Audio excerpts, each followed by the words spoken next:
Students, तो हम first year का चैप्टर नंबर 4 स्टडी करने जा रहे हैं। तो इसको मैं स्टार्ट कर रहा हूँ। तो सबसे पहले बहुत ही बेसिक डेफिनेशन, बहुत ही बेसिक टॉपिक है वर्क।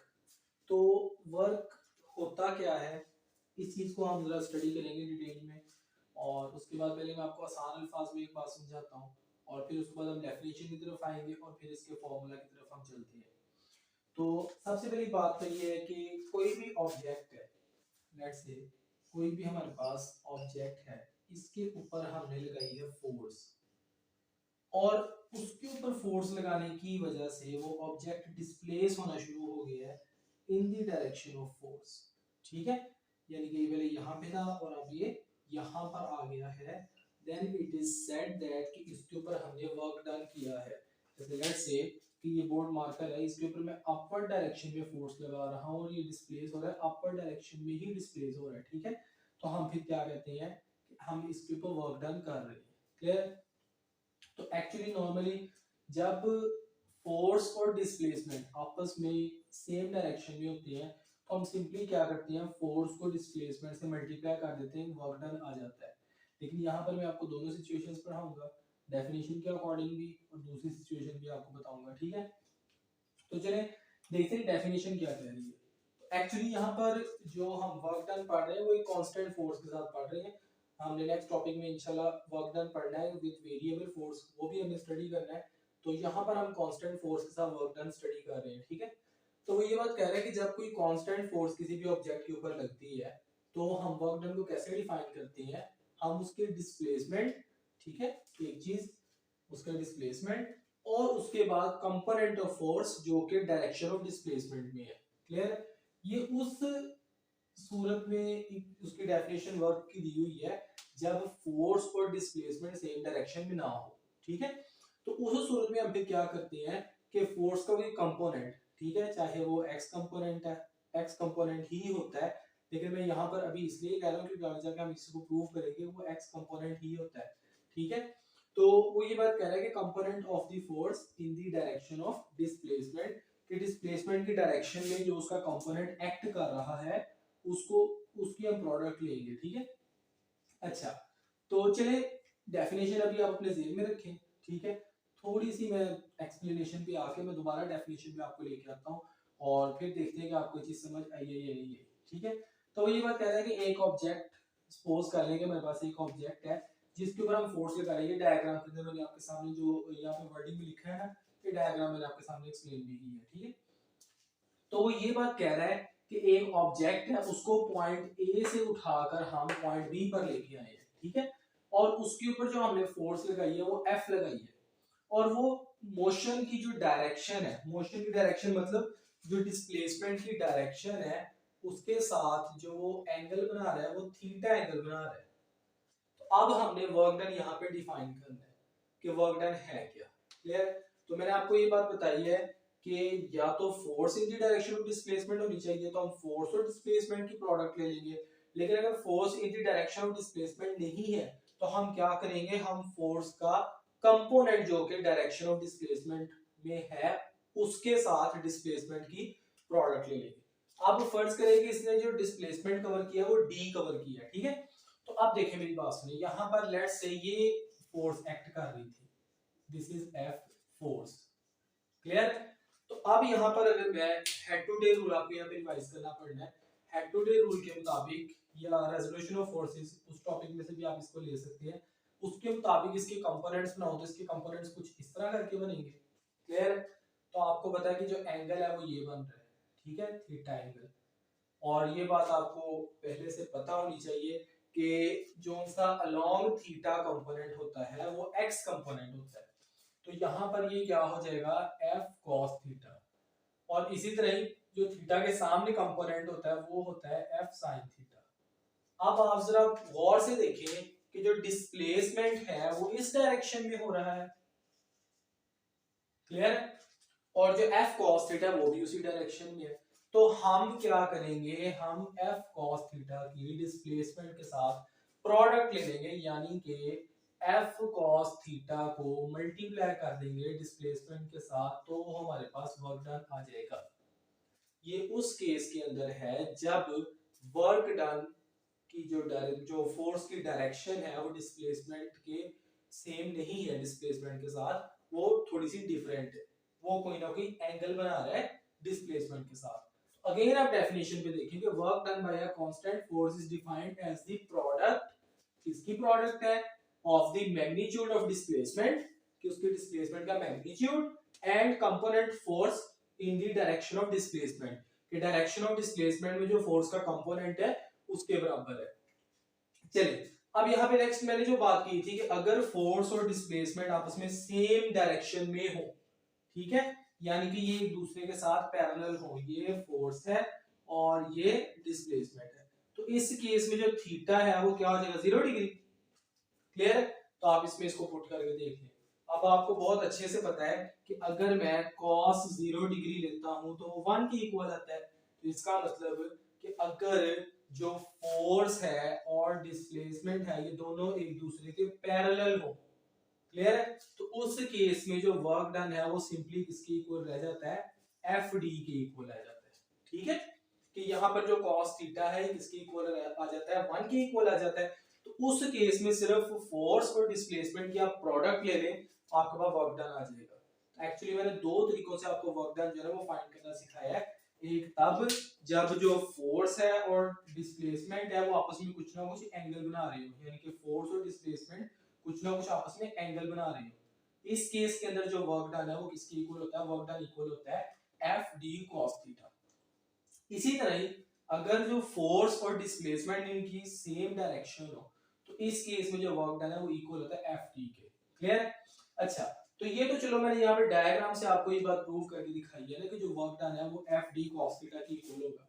अगर ये डायग्राम से आपको नहीं भी समझ आती तो आप इस चीज को समझ सकते हैं कि देखिए जो वर्क डन है ये दो वेक्टर्स को मल्टीप्लाई करना पड़ रहा है, हमें फोर्स को मल्टीप्लाई करना पड़ रहा है और डिस्प्लेसमेंट को मल्टीप्लाई करना पड़ रहा है, और उसके नतीजे में जो हमारे पास क्वांटिटी आ रही है वो एक स्केलर क्वांटिटी है। और जो स्केलर क्वांटिटी मतलब कि जब दो वेक्टर्स को मल्टीप्लाई करके हमारे पास स्केलर क्वांटिटी आती है उसको हम डॉट प्रोडक्ट या स्केलर प्रोडक्ट का नाम देते हैं। क्लियर है? तो हम वर्क डन को ऐसे भी डिफाइन कर सकते हैं कि it is a dot product और scalar product of force and displacement. तो आपको बहुत अच्छे तरीके से पता है कि जो स्केलर प्रोडक्ट है या डॉट प्रोडक्ट है ये कॉस फंक्शन को फॉलो करती है।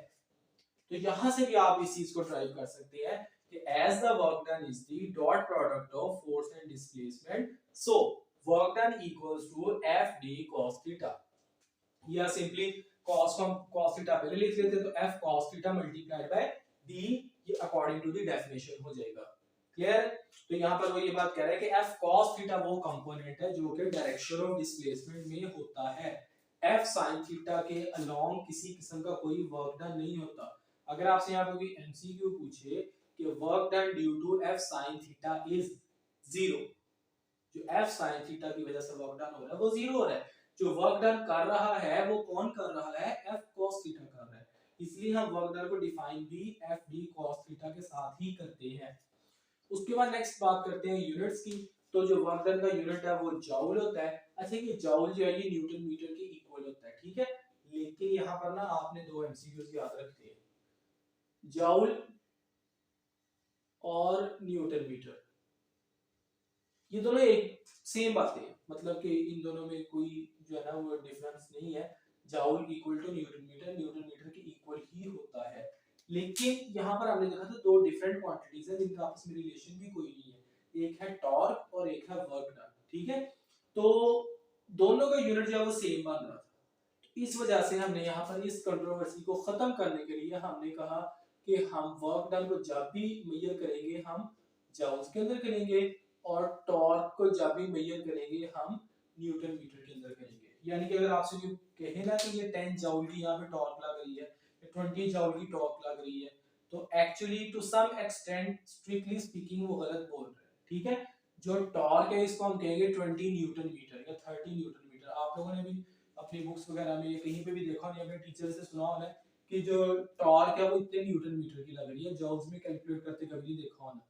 इसलिए जो वर्क डन है हम इसको मोस्टली जूल्स में कैलकुलेट करते हैं, हम कहते हैं 20 जूल वर्क डन किया, 30 जूल वर्क डन किया। तो एक्चुअली इस कंट्रोवर्सी को खत्म करने के लिए हमने क्या किया कि जूल को स्पेसिफाई कर लिया वर्क डन के लिए और जो न्यूटन मीटर इसको स्पेसिफाई कर लिया टॉर्क के लिए। उसके बाद नेक्स्ट हम बात करते हैं कि हम अगर ग्राफिकली रिप्रेजेंट करना चाहते हैं वर्क डन को तो हम कैसे कर सकते हैं। तो देखिए जब एक कांस्टेंट फोर्स किसी भी ऑब्जेक्ट को डिस्प्लेस करती है तो हम उसके अकॉर्डिंग ग्राफ बना लेंगे, ठीक है। अब देखिए यहां पर मैंने ग्राफ पे जो एक्स एक्सिस था उसके ऊपर मैंने डिस्प्लेसमेंट ली, ठीक है, और जो मेरे पास वाई एक्सिस था, ठीक है, जो कि वर्टिकल हम ड्रॉ करते हैं उसके ऊपर मैंने फोर्स ले लिया। अब आपको एक बहुत अच्छे तरीके से पता है कि जो फोर्स है वो कांस्टेंट है। अब फोर्स अगर कांस्टेंट है, फोर्स चेंज नहीं हो रही किसी भी इंस्टेंट पर, तो फोर्स के लिए हमारे पास एक स्ट्रेट लाइन आएगी। अच्छा, यहाँ पर ना एक्चुअली दो आपसे मैंने बातें डिस्कस करनी है। सबसे पहली बात तो ये है कि अगर आप किसी भी ग्राफ के अंदर आने वाला एरिया कैलकुलेट करना चाहते हैं और आप वो देखना चाहते हैं वो किसके इक्वल है, तो आप उसका जो y एक्सिस पे क्वांटिटी और जो x एक्सिस पे क्वांटिटी उसको मल्टीप्लाई कर दो, ठीक है। जब आप उसको मल्टीप्लाई करेंगे तो आपके पास जो है ना वो आंसर आ जाएगा। तो फोर्स और डिस्प्लेसमेंट को अगर मल्टीप्लाई करें तो वर्क डन आता है। इसका मतलब कि अगर मैं एरिया अंडर दी ग्राफ, ठीक है, यानी कि ये ग्राफ के अंदर जो है वो एरिया ये कैलकुलेट कर लो, ठीक है, तो किसकी इक्वल होगा, वो वर्क डन की इक्वल होगा। वैसे भी देखे ना मेरी बात सुने, area under the graph calculate करने का ये रेक्टेंगल बन रहा है, रेक्टेंगल का जो एरिया फाइंड करने का हमारा फार्मूला वो क्या है, लेंथ मल्टीप्लाइड बाय ब्रेथ, कि लेंथ को ब्रेथ से मल्टीप्लाई कर दो तो हमारे पास एरिया अंडर द ग्राफ आ जाएगा। तो यहाँ पर एक्चुअली मैं क्या करूंगा, फोर्स को डिस्प्लेसमेंट से मल्टीप्लाई कर दूंगा। तो फोर्स और डिस्प्लेसमेंट को जब हम मल्टीप्लाई करते हैं तो हमारे पास वर्क डन आता है। क्लियर है। तो ये बात आपने याद रखनी है जब हम किसी भी जो है ना मतलब कि ग्राफ के अंदर, यहाँ पर मैं एक एग्जांपल जरा ऑफ द टॉपिक कोट करना चाहूंगा ताकि आपका ये कॉन्सेप्ट क्लियर हो जाए। तो जब भी हम एरिया अंडर द ग्राफ की बात करेंगे ना तो हम क्या करेंगे कि हम दोनों क्वांटिटीज को मल्टीप्लाई करके देखेंगे कौन सी क्वांटिटी आ रही है, तो एरिया अंडर द ग्राफ हमें वो क्वांटिटी दे देगा। यहाँ पर एक और एग्जांपल मैं आपके सामने रखता हूँ। लेट्स से कि मैं बात करता हूँ वेलोसिटी टाइम ग्राफ की। तो अगर हम वेलोसिटी टाइम ग्राफ के अंडर आने वाला एरिया देखें ना, तो जो वेलोसिटी टाइम के अंडर आने वाला एरिया होता है वो हमें स्पीड सॉरी डिस्टेंस देता है, ठीक है। तो distance equals to speed multiplied by time, तो वो हमें डिस्टेंस देता है। इसी तरह यहाँ पर अगर मैं स्लोप की बात करूं तो एक्चुअली थोड़ी ऑफ द टॉपिक बात हो रही है लेकिन यहाँ पे हुई है तो अब मैं इसको कंटिन्यू कर रहा हूँ कि अगर मैं बात करूं कि किसी भी ग्राफ के अंडर आने वाली स्लोप वो किसको रिप्रेजेंट करेगी, तो उसके लिए आपने क्या करना होता है, स्लोप के लिए सिंपल फॉर्मूला होता है कि आपने उसके अंडर आने वाली जो y एक्सिस के अंदर जितना भी आ रहा है उसके अंदर उसका जितना भी x एक्सिस है उसको आपने डिवाइड कर देना है। इस तरह के वेलोसिटी टाइम ग्राफ की स्लोप देखें ना तो ये change in velocity divided by change in time आएगा, तो वो एक्सेलरेशन की इक्वल होगा। यहाँ पर उसको डिस्कस करना जरूरी नहीं है क्योंकि यहाँ पर हमने स्लोप को अभी डिस्कस करना ही नहीं है, ठीक है। तो एक्चुअली ये फोर्स है और ये डिस्प्लेसमेंट है। तो अगर मैं एरिया की बात करूं तो एरिया किसकी इक्वल होगा, वर्क डन की इक्वल होगा। तो यहाँ पर वो ये बात कह रहा है कि area under the graph will be F D which is equal to the work done. उसके बाद कह रहा है कि as the force is constant so there will be a straight line for force. तो अगर फोर्स कांस्टेंट है तो स्ट्रेट लाइन होगी। अच्छा यहाँ पे एक और बात कर रहा है कि अगर मतलब ये तो हम वो वाली सिचुएशन बात कर रहे हैं ना जब फोर्स और डिस्प्लेसमेंट की डायरेक्शन सेम है। अगर वो बात कर रहा है कि जो फोर्स है वो कोई ना कोई एंगल बना रही है, जैसे इस केस में बना ली थी, तो अगर वो फोर्स कोई ना कोई एंगल बना लिया तो हम फोर्स और डिस्प्लेसमेंट के दरमियान जो है वो ग्राफ नहीं ड्रॉ करेंगे बल्कि हम फोर्स के कंपोनेंट एफ कॉस थीटा और डिस्प्लेसमेंट के दरमियान जो है वो ग्राफ ड्रॉ करेंगे अगर हम उसके लिए ग्राफ ड्रॉ करना चाहते हैं। तो चलें अब ये जो सारी बातें हैं इनकी कुछ कंक्लूजन इनके निकाल लेते हैं। और दूसरी बात ये है कि मैंने कुछ आपके लिए असेसमेंट कुछ तो आपकी बुक में दी हुई थी और कुछ असेसमेंट मैंने खुद तैयार की हैं, वो डिस्कस कर लेते हैं ताकि आपका जो कॉन्सेप्ट है वो क्लियर हो जाए। अच्छा, तो यहाँ पर सबसे पहली बात तो वो ये कंक्लूजन में कह रहा है कि work done is a scalar quantity. तो मैं आपको यहाँ पर ये बात प्रूव कर चुका हूँ कि जो वर्क डन है it is a scalar product या डॉट प्रोडक्ट। तो जो डॉट प्रोडक्ट होती है वो स्केलर होती है, ठीक है। तो वर्क डन एक स्केलर क्वांटिटी है, इसकी कोई डायरेक्शन नहीं होती। उसके बाद नेक्स्ट बात थीटा के बारे में वो तीन बातें कर रहा है। वो कह रहा है कि अगर फोर्स और डिस्प्लेसमेंट के दरमियान बनने वाला एंगल लेस देन 90 है तो वर्क डन पॉजिटिव होगा, अगर वो इक्वल टू 90 तो वर्क डन 0 होगा, अगर वो ग्रेटर देन 90 है तो वर्क डन नेगेटिव होगा। एक्चुअली इसको कौन डिफाइन कर रहा है, इसको एक्चुअली कॉस इनको डिफाइन कर रहा है ना, तो यहाँ पर मैं लिख देता हूँ कि अगर थीटा जो है वो लेस देन 90 है, ठीक है, तो उसके लिए जो कॉस थीटा की वैल्यू होती है वो पॉजिटिव होती है। इसी तरह अगर जो थीटा है वो इक्वल टू 90 है तो उसके लिए जो कॉस थीटा की वैल्यू होती है वो जीरो होती है। इसी तरह अगर थीटा जो है वो ग्रेटर देन 90 है, ठीक है, तो उसके लिए जो कॉस थीटा की वैल्यू होती है वो नेगेटिव होती है। दैट्स व्हाई, क्योंकि वर्क डन को डिफाइन कौन करता है, वर्क डन को डिफाइन थीटा करता है, तो इसी वजह से अगर तो थीटा जो है वो लेस देन 90 तो वर्क डन पॉजिटिव होगा, अगर थीटा इक्वल टू 90 तो वर्क डन जो है वो जीरो होगा, और अगर थीटा जो है वो ग्रेटर देन 90 है तो वर्क डन जो है वो नेगेटिव होगा। सो एक्चुअली चलते हैं अपने असेसमेंट की तरफ। तो सबसे पहले ये जरा फिगर को आप गौर से देखें। क्वेश्चन ये है, यहाँ पर आपकी बुक में लिखा हुआ है कि फोर्स अपवर्ड लगा रहा है एक पर्सन इसके ऊपर, ठीक है, और वो डिस्प्लेस हो रहा है इस तरफ, तो बताएं कि इसके ऊपर कितना वर्क डन होगा। तो अब देखिए मेरी बात सुनिए जरा गौर से देखिए कि फोर्स जो है वो अपवर्ड लग रही है और डिस्प्लेसमेंट इस डायरेक्शन में, यानी कि अगर फोर्स ये है और डिस्प्लेसमेंट ये है तो इनके दरमियान जो एंगल बन रहा है वो 90 डिग्री बन रहा है, क्लियर है। तो जब 90 डिग्री एंगल होता है तो वर्क डन क्या होता है, जीरो। क्यों? क्योंकि इसका जो cos थीटा वाला फैक्टर है वो जीरो हो जाता है, तो यहाँ पर जो वर्क डन है वो क्या हो जाएगा, वो जीरो हो जाएगा इसके ऊपर वर्क डन। नेक्स्ट वो ये बात कह रहा है कि एक पर्सन है वो दीवार को मतलब धक्का लगा रहा है, पुल कर रहा है, ठीक है, खींच रहा है। अब वो जब दीवार को धक्का लगा रहा है, ठीक है, तो उससे क्या होगा कि अब वो दीवार के अंदर आने वाला डिस्प्लेसमेंट जीरो है, ठीक है। इस केस में जो दीवार है वो अपनी जगह से डिस्प्लेस नहीं हो रही, तो अगर डिस्प्लेसमेंट जीरो तो वर्क डन अगेन क्या हो जाएगा, जीरो। बट दिस टाइम वो cos थीटा की वजह से जीरो नहीं होगा, बल्कि वो डिस्प्लेसमेंट जीरो होने की वजह से जीरो होगा। उसके बाद नेक्स्ट ये मैंने आपके लिए अपनी तरफ से क्वेश्चन प्रिपेयर किया है कि एक बॉडी है जिसको मैं अपवर्ड लेकर जा रहा हूँ, ठीक है। तो यहाँ पर क्वेश्चन ये है कि वर्क डन जो है वो ग्रेविटी की तरफ से क्या होगा। तो यहाँ पर जो वर्क डन बाय द, अब यहाँ पे कोई डाटा नहीं दिया होगा, अगर डाटा दिया तो हम कैलकुलेट भी कर लेते, ठीक है। चलिए हम डाटा एज्यूम करके इसको छोटा सा न्यूमेरिकल बना के कैलकुलेट भी कर लेते हैं, लेकिन यहाँ पर जो वर्क डन बाय ग्रेविटी है ना वो नेगेटिव होगा। उसकी रीजन कि ग्रेविटी हमेशा डाउनवर्ड एक्ट करती है, क्लियर है। तो अब डिस्प्लेस हो रहा है ऊपर की तरफ, ठीक है। चलिए हम थोड़ा सा इसके लिए डाटा भी कैलकुलेटर फर्ज करेंगे, इसको 2 मीटर मैंने डिस्प्लेस किया है और जो इसका वेट है यानी कि फोर्स वही है वो 10 न्यूटन। अब आपको पता है थीटा यहाँ पे कितना है 180 डिग्री, और थीटा जब 90 से ग्रेटर होना शुरू होता है तो उसके लिए cos थीटा जो है वो नेगेटिव हो जाता है। तो जो वर्क डन है इस केस के अंदर जो वर्क डन है वो किसके इक्वल आ जाएगा, वो इक्वल आ जाएगा 10 न्यूटन मल्टीप्लाइड बाय, हमारे पास यहाँ पे आ जाएगा 2 metre multiplied by cos 180 degree. अब cos 180 माइनस 1 की इक्वल होता है 10 मल्टीप्लाइड बाय 220, तो वर्क डन जो है वो मेरे पास आ जाना है -20 न्यूटन, क्लियर है। तो इस तरह मेरे पास जो वर्क डन है वो -20 न्यूटन बन जाएगा। तो इसी तरह यहाँ पर जो मैंने आपको ये बात एक्चुअली ये वाली बात प्रूव करनी थी कि जब थीटा जो है वो 90 से ग्रेटर होगा तो वर्क डन नेगेटिव हो जाएगा। अच्छा यहाँ पर ये थोड़ा सा कॉन्सेप्चुअल एमसीक्यू मैंने बनाया है, यहाँ पर एक्चुअली इसकी स्टेटमेंट में बोल देता हूँ कि एक ऑब्जेक्ट है जो कि उसके ऊपर फोर्स लगाई जा रही है और कांस्टेंट फोर्स लग रही है उसके ऊपर, और उसके ऊपर कांस्टेंट फोर्स लगा के उसको 5 मीटर नॉर्थ की तरफ लेके जाया गया। ये मैंने नॉर्थ साउथ ईस्ट वेस्ट जो है ना वो बना दिया सारा, अगर आपको नहीं पता तो आप यहाँ से देख सकते हैं। तो उसको 5 मीटर जो है वो नॉर्थ की तरफ लेके जाया गया है, और फिर उसके बाद 5 मीटर उसको ईस्ट की तरफ लेके जाया गया है, फिर उसको 5 मीटर साउथ की तरफ लेके आया गया है, और फिर उसको 2 मीटर लेके आया गया वेस्ट की तरफ, ठीक है।